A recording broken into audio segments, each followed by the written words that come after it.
Welcome to Dualistic Unity with Andrew and Ray. This is Andrew. I'm Andrew. And I'm Ray. So this is our very first conversation. Welcome to the podcast. Just to give you a bit of history, Andrew and I have only known each other or known of each other for the last couple of weeks. I had the pleasure of running across Andrew's content on TikTok, and it just blew my mind.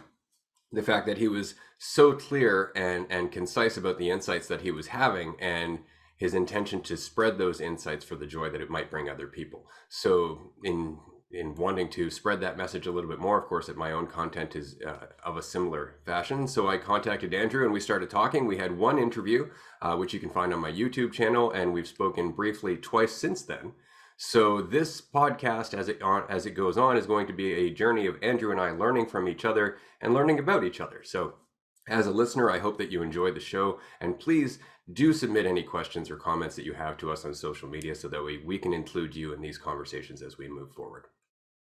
Certainly. Yeah. And just to give my perspective on finding Ray, about 2 months ago, I started having sorts of insights. It started with realizing that I don't have a past to the degree that I think that I do. And this idea of what if I didn't have a past? And then it's like, holy shit, if I don't have a past, then maybe I'm not Andrew and I'm not confined to this body. I'm just aware of it and aware of its environment. So I'm not Andrew, I'm aware of Andrew, or I got to sort of the present awareness of Andrew, no past, no future, just present awareness. And I was talking to some friends about this, and one of them who I was talking to sent me a couple of videos, and he was like, yo, this kind of sounds like what you're talking about.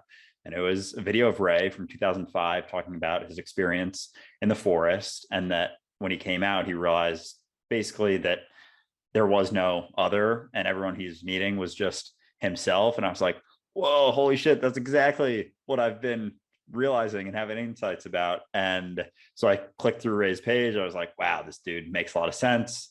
Followed him, started commenting on some of his stuff. Maybe he, saw that or saw my page soon after.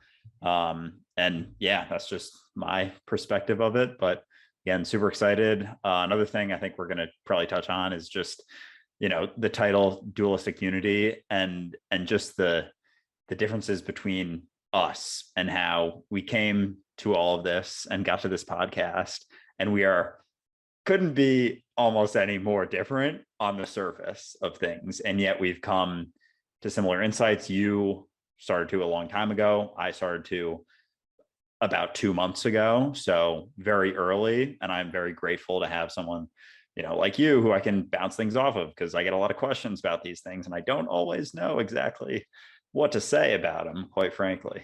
Yeah, I hear you for sure. I mean, if there's anything I've learned in the last 20 years, it's that the answer is actually not the point, right? It's the ever deepening question, and just that state of being in the question without settling on an answer, of just being aware, right? And without holding on to any particular concept. It's just so funny because 20 years ago, I was roughly your age. A little younger 20 years ago, but I was roughly your age. And so it's amazing to me that there's almost this window somewhere between, like, I don't know, it's 15, 16 and about 30, where we have a really good chance of breaking our programming. We actually have a really good chance of stepping out of what's familiar, because it hasn't kind of set into solid concrete yet.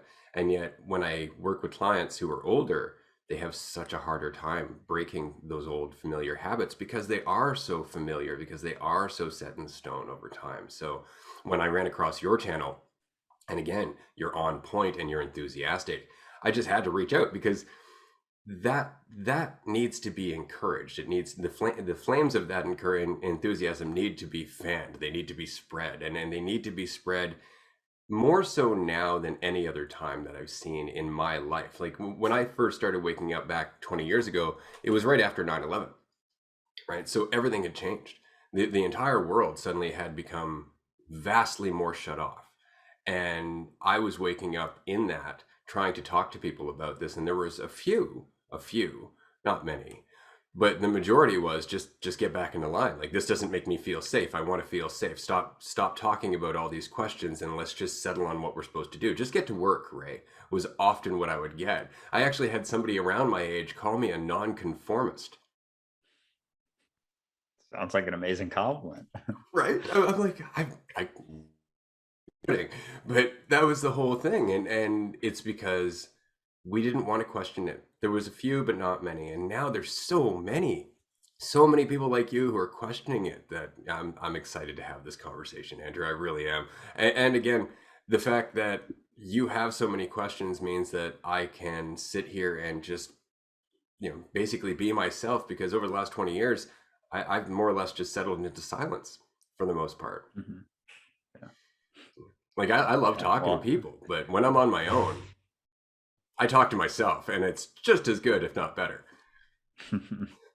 Yeah, it's funny you mentioned the time period between 15 to 30, because it seems like after that sort of 30, even I'm getting to the point now with friends that I've had a couple of conversations in the last 2 months, and they haven't really gone anywhere. Some of them have, and I've like sort of broken through some understandings, but some of them it's not even close. And it seems like after that, 25, 30-year-old mark, whenever it is, that people just start saying that's just the way it is when you start asking questions. And that response, it's just the way it is, has been becoming more and more interesting to me. And it's like, is it though? Is it really? Is it the way it is? Let's talk about that a bit. Yeah. Do you just don't want to get into it, and you want to, again, stay safe and comfortable, and seemingly this illusion of sturdiness or whatever? That's it, right? And it's a shame, because we often don't recognize that our discomfort, our suffering, our conflict comes from that desire to stagnate. It comes from that desire to just settle on something and kind of nest until death. And Krishnamurti did a really good job of explaining this visual, that living in the moment is very much like just being in the river, whereas settling on a concept, on an answer, and an identity is like making a pool off to the side of the river that just stagnates and eventually turns to sludge. And that's very much the point, because if we're not constantly being refreshed in the moment, we start to die inside, right? We start to come into conflict with everything. All of a sudden, everything around us is the problem, because we no longer have this constant renewable source of insight. And so it's difficult, and it's interesting that you're seeing that already, because and I know from when I was in my 20s, it was very frustrating. It was very frustrating to see more and more of my friends settling for the cheap high of egotistical superiority. Yeah, been seeing quite a bit about that, and I'm not. I never describe myself as controversial, but recently it seems like, based on responses that I get, and that how sounds much controversial. Yeah, it's becoming, and I guess, it's fair. I've been posting about how there is no good, or like just recently, because it's so fresh, I posted a video about how there's no good or bad, and everything is just perception. And I've gotten 5 different people, at least that's what I've seen, DMs about how it always comes back to killing, and everyone's like, killing is objectively bad. And I went through, posted probably 5 videos on my Instagram story today, talking about how it's still just your individual subjective perception. And there are scenarios where a lot of people would agree that killing is not bad. And at the end of the day, when it comes to good and bad, you can't see the future, so you can't know. And that's what it comes back to, is you just can't predict the future. So anything in your life, and it comes back to, there's so many things that it applies to, like worry. You're worried because you think you know what's best. And so you worry that it will happen. You hope that it will happen. You fear that it won't happen, but you don't know what's best. So you might be worrying about the best case scenario. Yep. And it's just, it's kind of puts your worried mind in this sort of pretzel, because all of a sudden it's like, well, shit, what do I then do? I guess there's no worry, right? And it's like, ding, ding, ding. That's it. Uncertainty, oddly enough, is where you're at your best, right? And that's it. It's like, you could worry, because I had clients when I was life coaching who would say, like, okay, so what I've got to do is I've got to stop thinking this way. It's like, no, you don't have to. It's not mm-hmm. It's not that you gotta. It's not that you need to. You can continue thinking the way you think right now, but you're going to continue to get the same response. Right. So it's not an obligation. Don't make it a should. It's never going to work that way. It actually has to be right here, right now. Am I tired of judging myself into paralysis? Am I tired of holding on to what I think just for the sake of not feeling uncertain? And that's a tricky one. It's a catch-22, right? Because you're telling people like you will feel better about uncertainty by just embracing it. Well, that doesn't help. Like, I want to feel better. It's like it's not how that works, right? I remember one of my first posts when I was life coaching, I don't know, about 10 years ago, was the difference between feeling better and getting better, right? Because you can go to the gym, right? And if it's about feeling better, you're going to pick up the weight that's comfortable. And as soon as you get to the weight that's not, you're going to put it down. And you're not going to try and push past that at all because it doesn't feel good, does it? No. But if you want to get better, if you want to get stronger, you have to go through that discomfort. You have to pick up that heavier weight. You have to push yourself beyond your limits. And that's getting better. But everybody's so focused on trying to feel better that we never push ourselves to that next weight because I couldn't lift it today and I can't stop thinking about myself, so therefore I'm a failure, it's never going to work out, and now I have this giant narrative just because I failed to pick up that weight once. Yeah, I think it's very interesting how few want to go through that. And then, like you mentioned, with the should or the have to, it's like you give a piece of advice or something, and they're like, oh, so I should do this, or what should I do? And there are a lot of people out there who do say you should do this, Yes. or you have to if you want to do this. And it's like, I'm not saying you have to by any means, and I'm not even saying that you should. I'm just saying that you can if you want to, and you're the only one who can. That's Nobody. And that's what it comes back to. And you talk about it a lot, is the responsibility aspect of it. Like, for anything really, it comes back to the responsibility, and you don't have to take responsibility, but you will continue to suffer until you kind of realize that. Yeah, that's it, right? It's uncomfortable as hell, but it's more uncomfortable to avoid, Mm-hmm. right? And it's the difference between tearing off the band-aid or letting the wound fester. Yeah. Right. And we don't want to tear off the band-aid because then we have to look at the wound. We have to come to grips with the fact that we've been putting it off. Right. Like there's so much we have to deal with. And I remember one day I was buying weed and I was sitting at my dealer's place. This was before it was legal. And there was another guy there and he was also buying, but he was a devout Christian. And so, I had a toke, we're talking, we're doing all that. And he tells me that he hasn't been able to see his son in 20 years. And it's because he was drunk and he had a criminal record and he lost custody of his kid way back when, and that he's never going to see his kid again. I'm like, well, your kid's got to be in his 20s now. Like, surely you can reach out. He's like, no, it's just, he'd never forgive me. And, I've got to ask Jesus for forgiveness. I have to ask God to forgive me before I can do anything. And it's like, okay, so what you've done is you've justified paralysis. You've basically just said, I'm not going to do anything. And it's because the universe hasn't told me I have permission to do so. And so you're asking for forgiveness for something that you're not willing to take accountability for. Like, how can you get forgiveness or feel forgiveness if you don't forgive yourself, if you don't understand why you're here? And the response was, without even missing a beat, nope, that's beyond my ability. That's only up to Jesus. And that was the end of the conversation. And it was because I am comfortable in my discomfort. I am familiar with the devil that I know. And that's why it's called The Devil We Know, which is why I loved your video when you responded to my, admittedly, I poked that question at you because it's fun. What is the devil?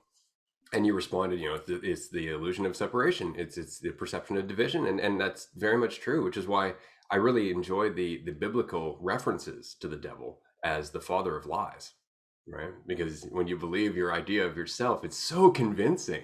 It promises you control, just like Jesus's 40 days in the desert, right? It promises all the kingdoms of the world if you have control, if you identify, if you're morally superior. But it doesn't do anything except cause you pain and disconnection. It's that whole, I'd rather reign in hell than serve in heaven, right? I'd rather think I have control. Mm-hmm. Certainly. Yeah. And the reference to the devil, and then even you've talked a little bit about the story of Adam and Eve, which I've been very intrigued with, and taking a bite out of the apple of knowledge of good and evil, or the tree of knowledge of good and evil and whatnot. And it's it's interesting because what was the reference to the devil? The being of lies, The father of lies. father of lies. That's Yeah, right.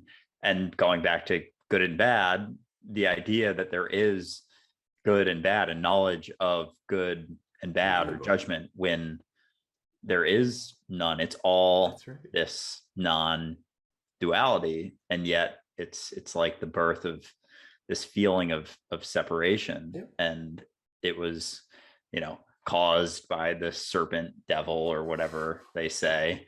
But it has these, it's been taken so literally. And even though there's a lot of people out there who say it's just this, they admit it's just a story, they're still taking it as a literal fake story as opposed to an analogous, or whatever exactly that term is, for what it actually is, and the references and the symbolism of it, which is very, very powerful. And there's so many things and so many Jesus's teachings that have just been flip turned, Yeah. half-ass backwards, that Always.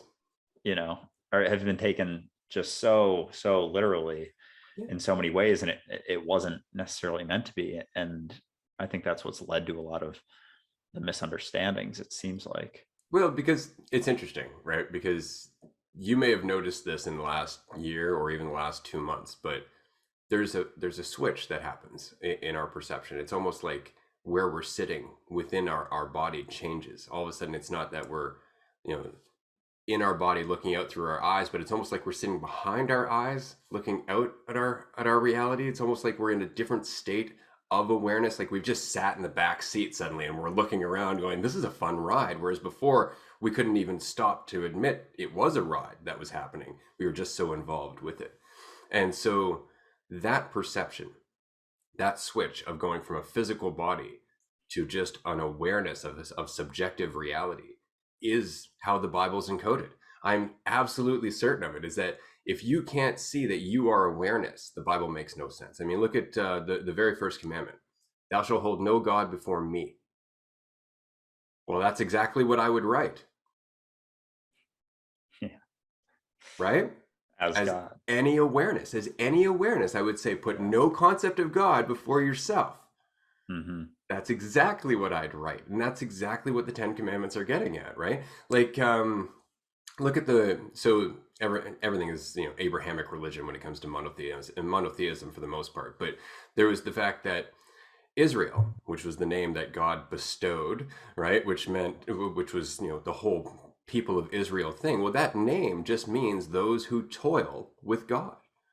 Those who are in alignment with what are the people of Israel. Those are the chosen people. It has nothing to do with religion. It has nothing to do with your genetics. It has nothing to do with anything, and everything to do with the fact that when you're in alignment with awareness, you're toiling with or as God. Yeah. Right? And so we just get lost in this perception. No, God's got to be this external being, dude in the sky with a list of shit that I'm not supposed to do. And it's like, that's a lovely, comforting thought. If you need to judge other people, that will justify your judgment, because then you can say, no, he judges too. Right? But that's the only purpose it has. Yeah. And aside from that, everything's our avoidance of death. Yeah. It's just really just foisting that responsibility onto everything else. And it was interesting when you mentioned like that shift of awareness. I've definitely felt that in the last 2 months, this idea of, it's almost like it was like environment, and then Andrew and me are here. It's like I'm at the level of the skin or whatever. And now it's like environment, Andrew, me here. And I'm aware of both Andrew and his environment being everything else, as all as one happening.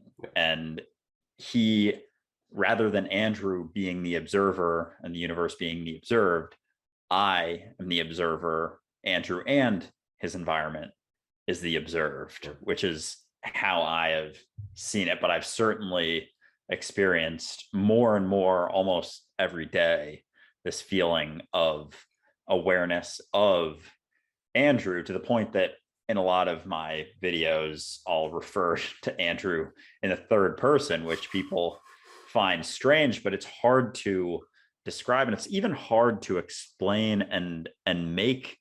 I found it difficult for a good couple weeks to make videos in the same way that I was, because I was using these terms so differently now. And then I realized that it's just easier to communicate through the way that it can best be received, because there is still value if you are explaining things in an identified way to people, and there is a process of getting there, I believe, certainly. So I got back to, explaining things and using my name and you, and saying it in ways that I feel like we're still separate, even though I know we're not, just to better communicate. And that's essentially it, like you've said, It's far less confusing.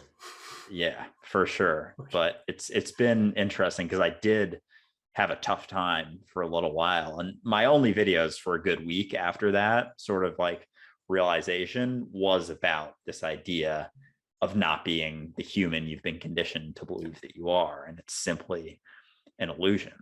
Yeah. Well, and that's it, right? And it's interesting. I find I go through waves, and I think you'll probably do the same, where I'll have just a span of time where all of a sudden the insights hit me over and over and over again. And people will call that a download. I just look at it as me being in a state where there's less stress and more time to just kind of relax and allow myself to absorb exactly how much I've absorbed. And then that'll go deep, and you'll get so deep into it that people will start going, okay, I'm not sure if I'm following this. And you're like, it doesn't matter. This is awesome. I'm going. And you just keep going. And then you come back a little bit later and you go, okay, now let's unpack that. Let's look at how that actually works out from the beginning to the end, because you're too busy down at the end of the road to worry about the first few steps, right? And sometimes you have to do that just to get more familiar with the path. But not everybody's going to understand you when you do that, which is great. And it's funny because like one post I made a little while ago, I don't remember, it was one of my short ones, which are usually the ones you have to watch out for, because the short ones are the ones where I'm like, oh, this is very good, and I'm just going to leave it at this. That at some point we become aware that the only thing that we are aware of is our awareness, and that the entirety of the universe that we are quote unquote aware of is our awareness. That there is nothing to us except our awareness. We don't know anything but our awareness, and we never have. Everything else is hearsay. And this is talking to people on who've explored psychedelics. I've often said, do yourself a favor next time you do that. Ask yourself, if you weren't here, would anything else be? And that just sets the tone, because normally in a sober state of mind, we just go, well, of course, and we disregard it, and that's the end of the conversation, right? But when you start looking at it and you start questioning, it's like, hold on a second. In all honesty, the only thing I know is everything from the moment that I came into existence. This could all be a dream. All of these people could just be an extension of myself. None of this could be what it appears to be. It's like, well, what about history? Still hearsay. Mm-hmm. Still hearsay, regardless of how many books or dinosaur bones or blah, blah, blah. The fact is, the only thing I know is my existence. And that conversation is what makes people go running for the hills, because that means that you are alone, right? And you are forever. That's the thing that really trips people up, and it's like, because we think of it in terms of identity. All of a sudden, it's like, this makes me feel very lonely. It's like, right, because you're still thinking about yourself as separate. Mm-hmm. That's the only place that loneliness comes in. So this is something I don't know if I'm completely following you at this part. So, because I remember I posted a video maybe a month or so ago talking about how I'm the awareness and so are you. And I'm aware of the voice inside of Andrew's head no differently than I'm aware of a tree, or I'm aware of the ground that he is standing on no differently than I'm aware of something on his body hurting. Mm-hmm. Something like that. So the awareness stays the same. And I think you commented something like, but you are the aware of the awareness, or the awareness of that awareness. So it's like one more step. So how does that? Yeah. So like the tree, for example, that you are aware of is aware of itself, right? The tree is aware of itself in whatever capacity that is expressed, because it's not human, so it doesn't have a human brain. It doesn't think of itself as, my tree Bob. It doesn't do that, right? But it is aware of itself. It's aware of the feeling of the sun against it. It's aware of the wind. It's aware when it loses disconnection with the roots or with the ground. It's aware of these things. So the problem that we have is that we tend to separate Andrew's awareness, or the awareness of Andrew, from the awareness of the tree, right? Because as much as you're experiencing awareness of the tree is also experiencing awareness of itself, but neither Andrew or the tree are real. It's the same awareness. It's the exact same awareness. It's kind of like how mushrooms grow. Mushrooms grow from mycelium, right? Mycelium is underneath the ground, and mycelium is the reason that we have lush forests and that we have soil that's so healthy. But mushrooms themselves are actually just the fruit. They're not the plant. Mushrooms just sprout from mycelium. And so each mushroom is an expression of the same mycelium. It comes from the same place. It has the same potential. It's just expressed differently, but it's connected despite its perception of being disconnected. Right? Each mushroom is connected to the other mushrooms, even though they're not intimately aware of each other's experience. It's the same thing with all of us. We're all connected by the same mycelium. We are all the same I, right? We just have the perspective of division. So and this is something you really experience in coaching, or it's something you experience in a lot of physical therapies, where you let go of the idea of yourself and you find yourself having an intuitive connection to people. And it's because your awareness and theirs is the same awareness. It's just our holding on to the divisions that cause so much distortion and so much confusion, right? Every time you have a moment of genuine empathy with somebody, it's because your walls come down and you're able to see yourself in that person. That's the whole thing. You can see yourself in that person because you are that person. That's the whole reason. That's why you can empathize. That's why I always say that regardless of what form you take, if you can have this conversation about the relationship between the observer and the observed, you're always going to have this conversation, because it's the universal experience of everything that is aware, because everything is the same awareness. Yeah. Now, again, I spent 20 years and just unpacking this. And I know you're saying, like, I don't know if I fully get that. Neither do I. Yeah. What I can say is that in my moments of clarity, yeah, it rings through. The deeper it goes, the more clear I become, the more obvious it is that the entirety of reality is just one thing. It's just, when you've said it many, many times, it's difficult to let go of me. It's difficult to let go of the idea of me.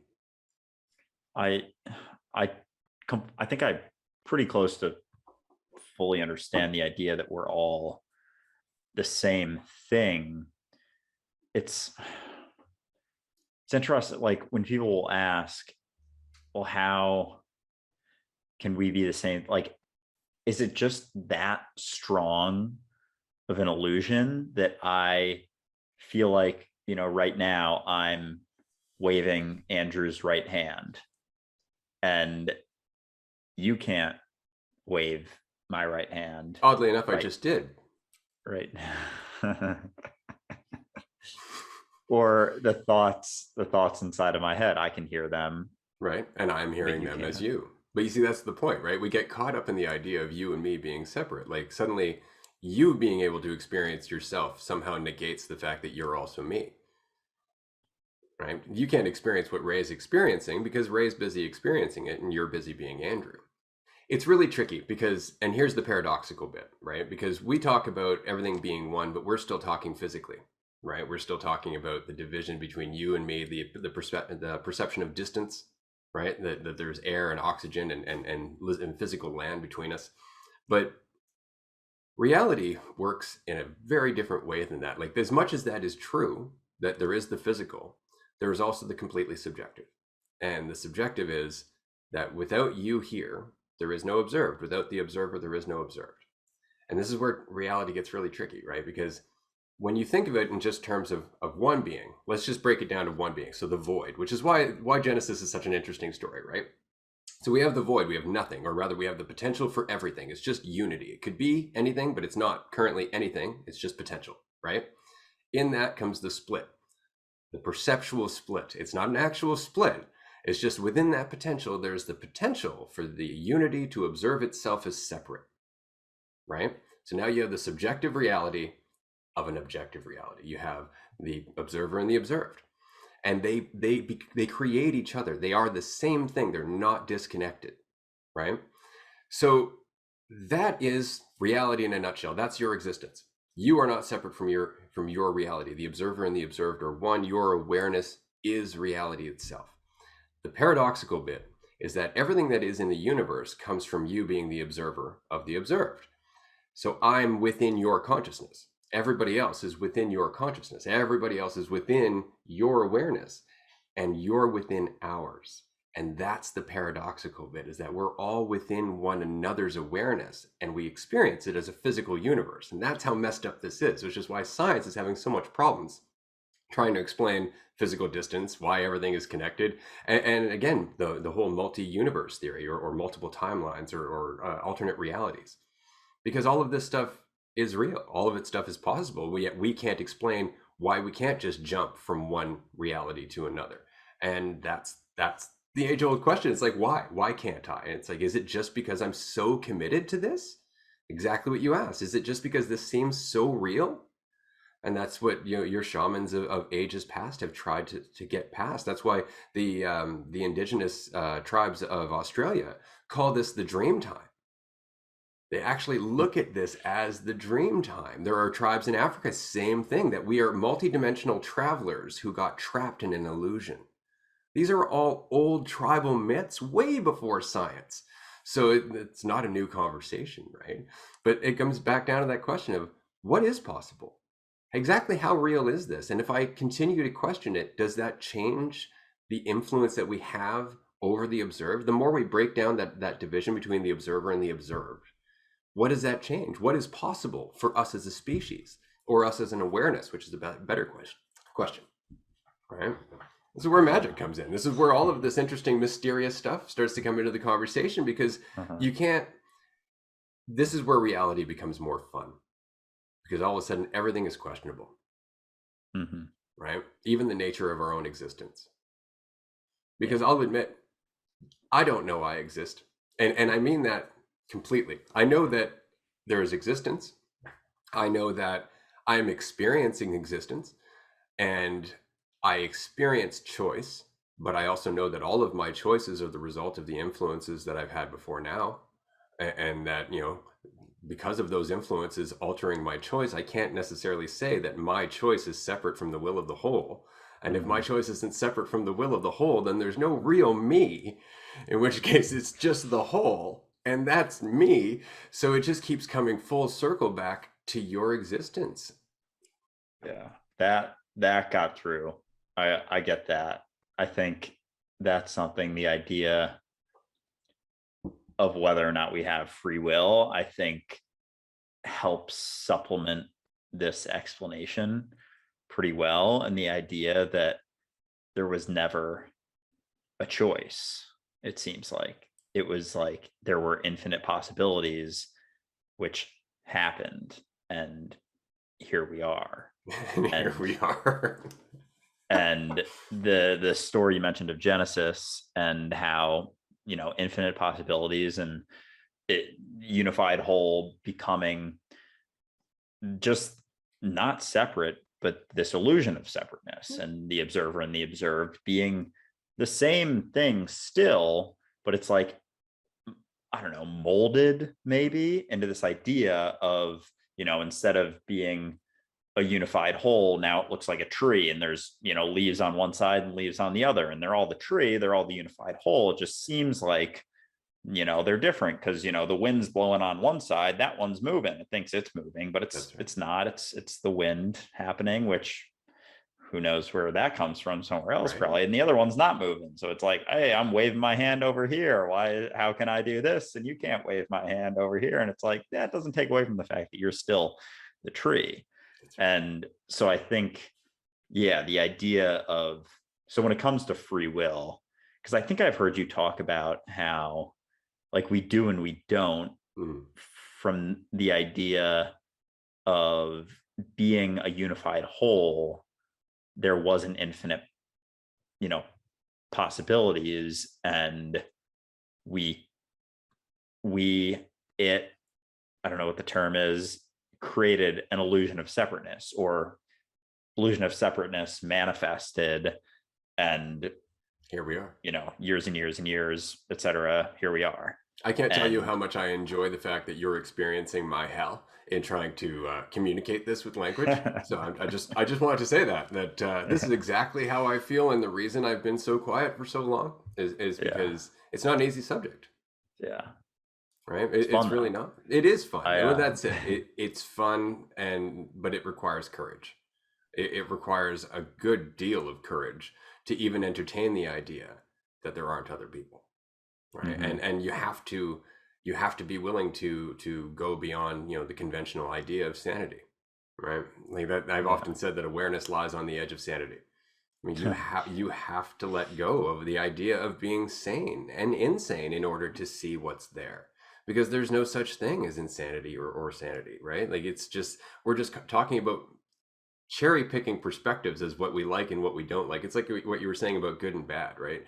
Our perspective of good and bad always comes back down to what's pleasant or unpleasant for us, right? That's at the end of the day. And so because we view ourselves as separate, because we view ourselves as divided, death is terrifying. And so to us, everything that has to do with death is bad, Yeah. right? Yeah. Whereas there are other cultures that never looked at death in that way. They looked at it as something that had to happen. Krishnamurti's journal was actually a good place to look for that, because watching a funeral procession one day in India, and there was all the mourning and the sadness, and he was just thinking, like, it's such a shame that we can't recognize this is the inevitability of so much joy, that this in itself is something to almost celebrate, because it's the end of a journey, or it's the beginning of another journey. It's the completion of a ripple that causes other ripples to happen. Like we lose that because we focus on what we're attached to, Mhm. right? Yeah. Yeah. So, yeah, I don't want to get. We're gonna get to certain places on this podcast, I'm sure, but Oh yeah, hopefully. do you Oh, for do sure. you so do you think, in that sense of Krishnamurti's explanation there, that we almost like over try to overprotect to the degree that everyone thinks death is objectively this horrible thing? I mean, I post that and I get a ton of DMs saying killing. That's like the one Yeah. response. Death is horrible. Death of loved ones and whatnot. And so, do you think we almost have become this society that's like overvalued Yeah. life, like Well, individual lives, control. or I would say we yeah. overvalue control. And it's interesting, because I did a video a long time ago when I first started TikTok, just kind of talking about how intention, the path, the road to hell is paved with good intentions, right? Mhm. So, Yeah. the reason we started agriculture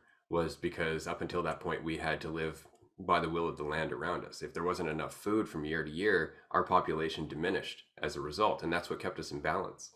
And then we learned agriculture, and suddenly we had that taste of control. And so now we could just farm more food and less people in our tribe would die, which had to be a good thing, right? Like where nobody's dying, that's a bad thing. So people living has got to be a good thing. But then you look about 1,000 years later, and that tribe that people aren't dying in is suddenly amassed into many tribes that are 10,000 strong, and they're running out of land to grow food on. So now they're looking at their neighbors' territory who haven't been farming, who have smaller people who are still in balance, and they have to take over that territory. So all of a sudden now, in the name of not dying, we are killing.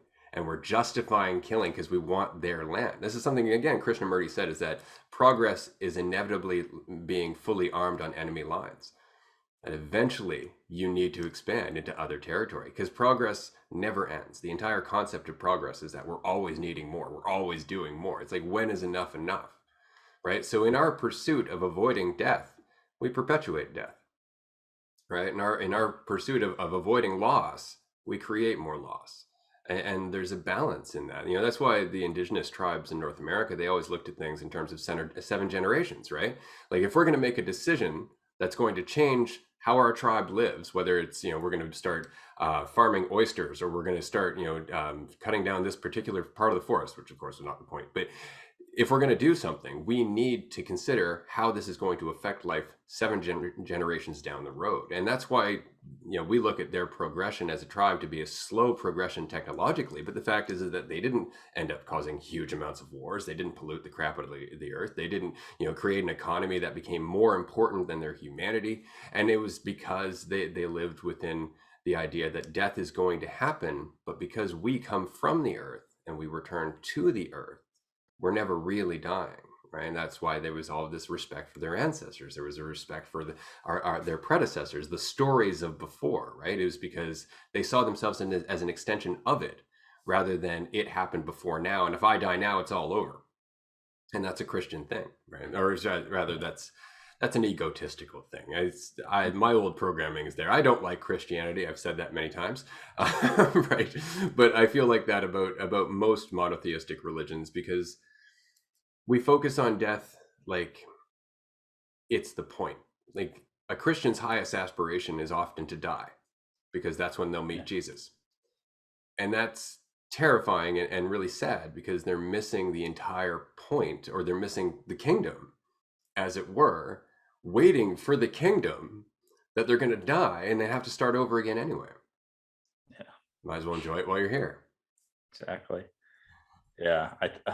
The idea of it's all, a lot of what we've just talked about is kind of tied together. The idea of thinking, we have this idea of control and thinking that we know what's best. And we have all these ideas of what's best and the right thing to do. And if we just do this, things will be good. And it's like, even when it comes to like, we're not getting into the topic we discussed, we're not going to get into, but something like, curing cancer, for example, objectively good thing, many would say, or curing, say, 10 of the most deadly diseases. All of a sudden we have a population issue, kind of like the same thing with the tribes, discovering agriculture, and all of a sudden there's not enough land and too many people and they start killing each other. So it's like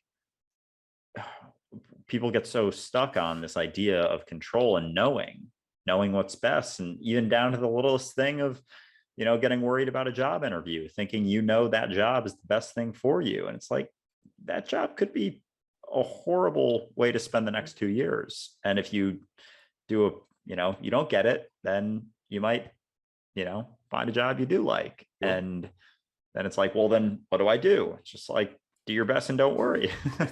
Exactly. Just shut up, move forward. That's pretty much it. That's try to relax as best you can. It's just like a car accident, right? You're going to get injured less the more relaxed you are. Yeah, exactly. Yeah. Bracing, trying to control how little moves inside of your body. But that's it, right? And that's what we do with life. We build a little cage. We're like, I'm prepared now. It's like, no, you're brittle. You're easy to break. That's the problem, right? And this is why Jesus's whole thing of the meek shall inherit the earth, right? The meek are those who just adapt to the change. They don't worry about their preferences and their opinions. This is just what is. This is what needs to be done now, regardless of my belly aching or what I want to happen. Yeah. Right. Yeah. And that's just living in what is. But yeah, it's interesting. It's we are going to continue to have this problem so long as we don't recognize that we're all one, because that's the thing about our fear of death, is it really does stem from our overcommitment to the perception that we're divided, right? Like, you asked me if I'm afraid of death, and I said I'm not. And to be honest with you, the reason I'm not is because if I died right now, I would continue on as you and everybody else, right? And that's the whole reason I'm not afraid of death, because I'm not Ray, right? I experience Ray, but that's not me. Yeah. So this idea, because a lot of people they'll say like, we're spiritual beings experiencing a human, and it's like, that's the same exact thing as just being a human. Essentially, it's just maybe you have less anxiety about it because you feel like you're not the human, but you're still an individual divided. And it's like, well, no, we're pieces of source. And it's like, to me, that seems closer. It's closer. But it's still, the spiritual being having a human experience. It's like, that's just like the same thing, just on a different sort of parallel Big time. path, Yep. you know? I've said the same. I got a lot of hate for a comment or a video I made, I think probably a month or two after you started following me, but it was something along the lines that spirituality is not the same as awakening, right? Spirituality is just another exercise in ego because it still perceives a division. It still perceives a me and the thing that I believe in, or me and the thing I'm an extension of. And again, it always comes back down to this. And I'm saying that all religion or all spiritual conversations, all conversations about awareness are going to revolve around the same very uncomfortable insight that it's really just you. And we try to avoid that. We're like, oh, I'm a spiritual being having a human experience. It's like, okay, so what you've done is you've taken out some of the fear in perceiving yourself as a strictly physical being, which is great. And it means if you die, you're not going to die because you're not just your body. That's good. That's lowered the amount of stress in your life. That's fantastic. Now let's go an even step further and say that we don't even know what human being means, right? Because I don't. At the end of the day, I can describe it. I can describe the physicality of it, right? But I can't describe the conscious things that are available to me. I can't describe what's possible with this body, and we know that. We know that the body is capable of doing things that we still don't understand. Like there have been spontaneous healings. There have been all kinds of evidence that they're in non-local awareness. Like to be able to separate a part of a person's body, move it miles away, and then conduct a test on that person and have that person's body respond miles away at the exact same time implies that there is more happening than we are willing to look at, right? Because everything is connected. And so we're like, oh, I'm a human being. Like that answers the question. Like that does anything at all. It's all that's done is described the form, right? Like all I've done is limited myself to the form. I don't believe I'm a human being. I don't believe I'm anything. I'm just here. That whatever that might mean, I'm just here. And any concept I put on that is me just wanting to feel more comfortable. I just want to put in a box. That's all it is. And as soon as I do, I'm in a prison. What about the idea of awareness? Even that, it's just an idea, right? The description is never the described. And again, this is the reason I really enjoy talking to you, is because that question there is deeply uncomfortable for people. Like you just took all of the certainty that I offered our listeners in providing a nice conceptual ribbon, and you just open that package back up and you're like, okay, well, hold on a second. That's not an answer either. And you're right, it's not. Because we are not awareness. Awareness is just a word trying to describe the nature of what we are or what we perceive ourselves to be, right? And it's the closest we get. I used to use the word consciousness, right? But that caused all kinds of merry hell for me because as soon as I use the word consciousness, people think human consciousness. They think the way we think, right? Whereas awareness is just the basic awareness of being. It doesn't have to involve thought or identity or concepts or anything else, right? Like a plant is aware, like I was saying. So if we can break that down, if we can really look at the most basic elements of what awareness is, then we at least start to revolve around the point. But as you so eloquently pointed out, it's not the point, right? The point is still what remains underneath. Yeah. So it's just like just what is sort of, and I feel like that's maybe the closest because I've been using awareness because I think that's the closest I've come to how it feels, sort of just an awareness. There's nothing about it. There's no form, thoughts, ideas. And yet, as I say, awareness, it's still just a thought, idea, word, just like everything else. But I think, I think it's maybe a little bit closer, but I guess the description of just, we are what is. We are what is, and everything else is us trying to describe it or appreciate it or communicate it or come to some kind of an idea of what it is. But this is why our show is so appropriately named, because it's dualistic unity. It's the fact that it's all one thing that we experience in duality, that we perceive in duality, and that's the gift. See, that's the thing, is that, and this is a common sentiment in spiritual crowd is, this is my last incarnation on this planet. I'm done. Once I've learned all the lessons this time, and I always have the same expression on my face, like buckle up, your eternity. Like you don't get to leave. You just get to experience everything. So it's either you're going to do something with this lifetime or you're not. But this is not all there is, right? So you can get caught up in it or not. And oddly enough, it's when we stop getting caught up in the story we tell ourselves that we get the chance to change it. You know, we can actually make different decisions as soon as we start to let go of what we think our path is, because we're just blinding ourselves. Recently watched a movie, Free Guy. I don't know if you've seen it, with Ryan Reynolds. I haven't, not yet. I do. I'm a big Ryan Reynolds fan. My God, the movie's brilliant. It's just brilliant. And I'm not going to ruin it for you, but it's very much this conversation in a symbolic form. It's really about seeing what's been in front of us the entire time when we let go of the narrative that we think is real.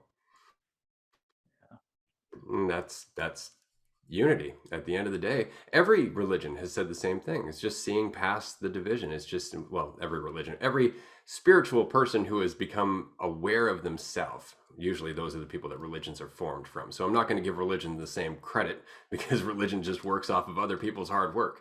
But, you know, the people that religions are based upon are usually the people who have went, oh, this isn't anything like we think it is. You know, that's why often those people were just weird. You know, in general, like you had prophets who were walking around naked or walking around, you know, dirty half the time. And it's because they didn't care. They were too busy being full of fire at seeing what was in front of them. Yeah. And our culture would put those people in a rubber room.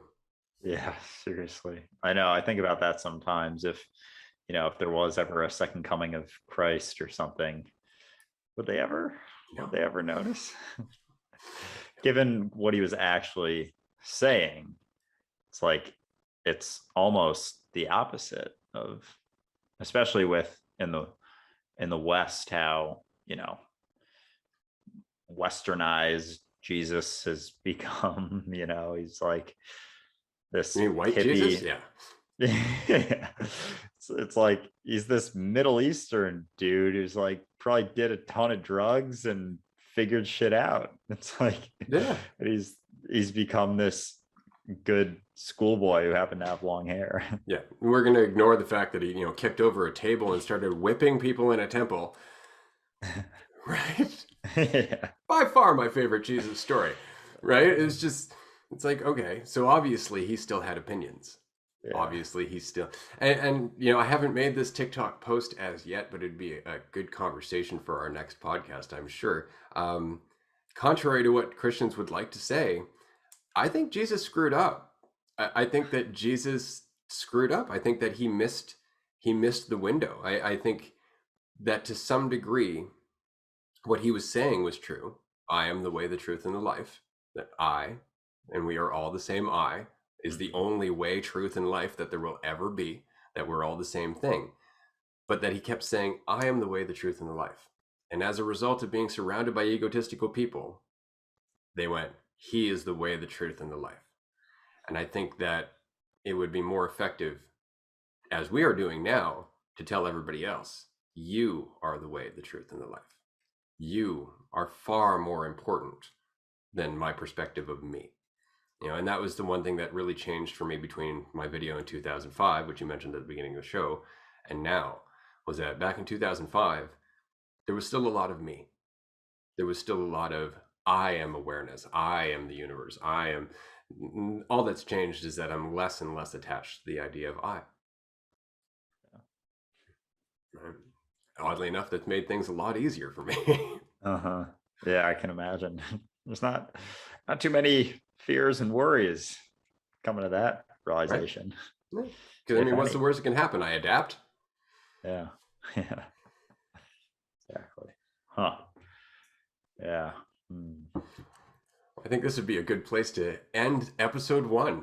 This has been a great conversation. And as our listeners can tell, we are going to get about as deep into stuff as we can. We're going to try and avoid the really uncomfortable bits, because I know that we're going to get some backlash for that, but we're going to skirt around them as much as we can. We're going to really deep dive on a lot of this stuff, because it's not a conversation that you really get to have in your day-to-day life. I've run across maybe a half dozen people in the last 20 years that I can talk to about this stuff. And even then, it's only to a certain limit.